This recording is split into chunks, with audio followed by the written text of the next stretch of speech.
कितना सटीक था 2019 का एग्जिट पोल। अभी देश में 7वें चरण में यानी कि लास्ट फेज में वोटिंग की जा रही है और इसके बाद एग्जिट पोल सामने आएंगे जिसमें कि पूर्वानुमान लगाए जाएंगे कि किस अलायंस को, किस गठबंधन को कितनी सीटें मिल सकती हैं, कि एग्जिट पोल में का पूर्वानुमान लगाया जाएगा। इससे पहले आज के इस रिपोर्ट में हम बात करेंगे कि 2019 का जो एग्जिट पोल था वो कितना सटीक था, क्योंकि जब 2019 में लोकसभा के चुनाव हुए थे उसके बाद भी जब चरण सारे खत्म हुए, चुनाव में वोटिंग हो गई, रिजल्ट से पहले एग्जिट पोल सामने आए थे, उसमें एनडीए को, यूपीए को, महागठबंधन को कितनी सीटें मिली, इस पर बातचीत हो रही थी। इस वक्त देश में लोकसभा चुनाव 2024 की जो कांटे की टक्कर है वो एनडीए वर्सेस इंडिया की है। इंडिया अलायंस जो कि नया नया बना, एनडीए को हराने के मकसद से, एनडीए के अंदर में कई दल हैं, भारतीय जनता पार्टी सबसे बड़ी पार्टी है। कई राज्यों में अब तक कहीं ना कहीं नेताओं ने देख लिया है कि सारे चरणों को अगर मिला दे जहां वोटिंग हुई है, बीजेपी अपनी जीत को लेकर आश्वस्त है और इस बार एक नया नारा मिल गया, अब की बार 400 पार। दूसरी ओर इंडिया के जो नेता है वो एनडीए की हैट्रिक को रोकने के लिए सीना तानकर सामने खड़े हैं। तो इस बीच में एग्जिट पोल की बात हो रही है, क्योंकि अभी वोटिंग चल रही है, जब वोटिंग खत्म होगी उसके बाद एग्जिट पोल सामने आएंगे। लेकिन 2019 के जो एग्जिट पोल थे वो कितने सटीक थे, इस रिपोर्ट में हम आपको बताएंगे। सबसे पहले हम नजर डालेंगे एक्सिस माई इंडिया की। एक्सिस माई इंडिया ने उस वक्त, और ये रिपोर्ट है पूरा उत्तर प्रदेश का, यूपी में लोकसभा की 80 सीटें हैं, 80 में से किस गठबंधन को कितनी सीटें मिली, इस पर एग्जिट पोल ने 2019 में क्या दिखाया था और कितना सटीक बैठा था वो लास्ट में नतीजों से बताएंगे आपको। लेकिन एक्सिस माई इंडिया ने जब 2019 में एग्जिट पोल अपने रुझान जारी किए थे, पूर्वानुमान लगाया था सीटों को लेकर, उस वक्त एनडीए को, यूपीए को और महागठबंधन को जो एक सीटें जो दी गई थी उसकी तरफ से पूर्वानुमान जो लगाया गया था उसके मुताबिक एनडीए को 80 में से 62 से 68 सीटें मिलती दिखी थी, ये एग्जिट पोल में था। उसके बाद यूपीए में 1 से 2 और महागठबंधन में 10 से 16। उत्तर प्रदेश में मैं आपको बता दूं 2019 के लोकसभा चुनाव में समाजवादी पार्टी और बहुजन समाज पार्टी ने मिलकर चुनाव लड़ा गठबंधन में, यूपीए में कांग्रेस ने, लेकिन यूपी में मात्र 1 सीट आई थी 2019 में लोकसभा चुनाव में कांग्रेस को, वो भी रायबरेली, सोनिया गांधी जीती।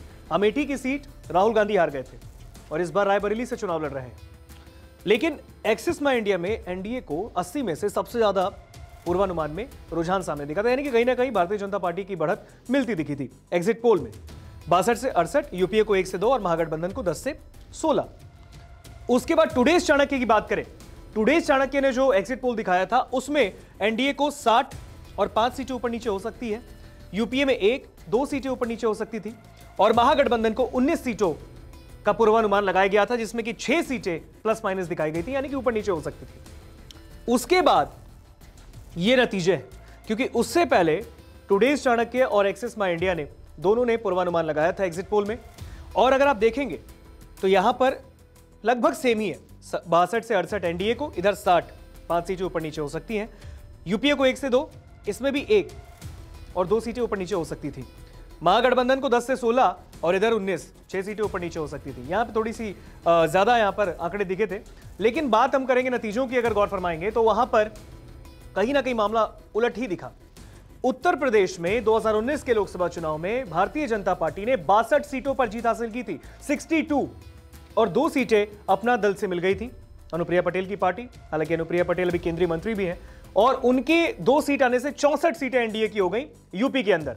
इस वक्त उत्तर प्रदेश में योगी आदित्यनाथ से लेकर बीजेपी के बड़े नेताओं ने यह कह दिया है कि 80 में से 80 सीटें आएंगी, हालांकि वो तो 4 जून को पता चलेगा कि देश के सबसे बड़े राज्य में सीटों के सिलसिलेवार तरीके से अगर देखें, क्योंकि यूपी में 80 सीटें हैं लोकसभा की, कितनी सीटें आएंगी वो तो 4 जून को पता चलेगा। लेकिन यहां पर अगर 2019 के नतीजों पर अगर गौर फरमाएंगे तो 2019 के लोकसभा चुनाव में एनडीए को 9 सीटों का नुकसान हुआ था, बीजेपी को 62 सीटों पर जीत मिली थी और अपना दल के खाते में 2 सीटें आई थी, इनका अलायंस आया, उसके बाद टोटल हो गई 64, तो एनडीए को कुल 80 में से 64 सीटों पर सफलता मिल गई थी 2019 के लोकसभा चुनाव में।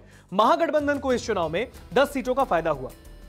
2014 के लोकसभा चुनाव में खाता नहीं खोल पाने वाली बहुजन समाज पार्टी ने इस बार 2019 के लोकसभा चुनाव में 10 सीटों पर सफलता प्राप्त की, यानी बसपा ने 10 सीटें जीती। और 2019 का चुनाव बसपा के साथ महागठबंधन में लड़ने वाली सपा को, समाजवादी पार्टी को 5 सीटों का फायदा हुआ, यानी कि अखिलेश यादव की पार्टी समाजवादी पार्टी को 2019 में 5 सीटों पर जीत मिली थी। और आरएलडी की अगर बात करें, जो जयंत चौधरी की पार्टी है, इस वक्त वो एनडीए का हिस्सा है, आरएलडी को 3 सीटों का फायदा हुआ था, यानी 3 पर जीत मिली थी। लेकिन इस चुनाव में 2024 के लोकसभा चुनाव में एनडीए के साथ है आरएलडी, यानी कि जयंत चौधरी ने एनडीए का जो है उसके साथ गठबंधन कर लिया, एनडीए का दामन थामा है। आरएलडी एनडीए का हिस्सा है। कांग्रेस का प्रदर्शन थोड़ा निराशाजनक रहा, 2019 में भी जारी रहा था। इस चुनाव में देश की सबसे पुरानी पार्टी यानी कि कांग्रेस को राहुल गांधी को अमेठी की सीट से हाथ धोना पड़ा। अमेठी में उनके सामने स्मृति ईरानी थी, जो कि इस बार केंद्रीय मंत्री भी हैं। स्मृति ईरानी के सामने राहुल गांधी को हार का सामना करना पड़ा था 2019 के लोकसभा चुनाव में अमेठी में। और उसके बाद क्योंकि 2014 में राहुल जीते, 2019 में हारे, स्मृति ईरानी ने इस बार भी अमेठी से वो चुनाव लड़ रही हैं। उनके भाग्य का फैसला ईवीएम में दर्ज हो चुका है, लेकिन 4 जून को नतीजे आएंगे। लेकिन स्मृति ईरानी ने चैलेंज भी दिया था राहुल को कि अगर दम है तो आकर अमेठी से ही चुनाव लड़िए। लेकिन राहुल गांधी रायबरेली शिफ्ट हुए अपनी मां की सीट पर। उनकी मां कई सालों से रायबरेली की सीट से सांसद बनी, लोकसभा चुनाव लड़कर वो देश की संसद में पहुंची। लेकिन इस बार वो राज्यसभा में, इसलिए रायबरेली की सीट खाली हुई। राहुल गांधी को टिकट वहां से दिया गया। राहुल गांधी इस बार रायबरेली से चुनाव लड़ रहे हैं। उनके सामने बीजेपी के दिग्गज लीडर दिनेश प्रताप सिंह हैं। अब किसकी जीतोगी किसकी हार हो तो 4 जून को पता चलेगा। लेकिन उनकी मां, राहुल गांधी की मां, रायबरेली से अपनी सीट बचाने में कामयाब रही थी, लेकिन राहुल गांधी को हार का सामना अमेठी में करना पड़ा था। तो ये 2019 के यूपी के नतीजे हैं, जो कि एग्जिट पोल दिखाए गए थे, उसे लगभग मिलते ही आंकड़े भी आए थे। लेकिन इस बार का जो एग्जिट पोल है वो क्या होने वाला, उस पर भी सबकी निगाहें हैं।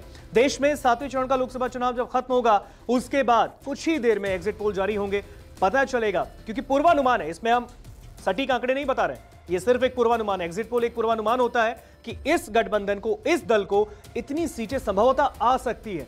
लेकिन जब 4 जून को लोकसभा चुनाव 2024 के नतीजे घोषित होंगे, उस वक्त पता चलेगा कि देश में क्या एनडीए की हैट्रिक होने वाली है, सरकार लगातार तीसरी बार नरेंद्र मोदी बनाएंगे, या फिर इंडिया अलायंस के चांसेस हो सकते हैं। कमेंट सेक्शन में जरूर बताइए। नमस्कार, मैं हूं मानक गुप्ता। अगर आपको हमारा ये वीडियो पसंद आया हो तो इसे लाइक और शेयर जरूर करें, और हां, हमें सब्सक्राइब और फॉलो करना ना भूलें, ताकि आप देश और दुनिया की कोई खबर मिस ना करें। तो जुड़े रहिए हमारे साथ और देखते रहिए न्यूज़ 24।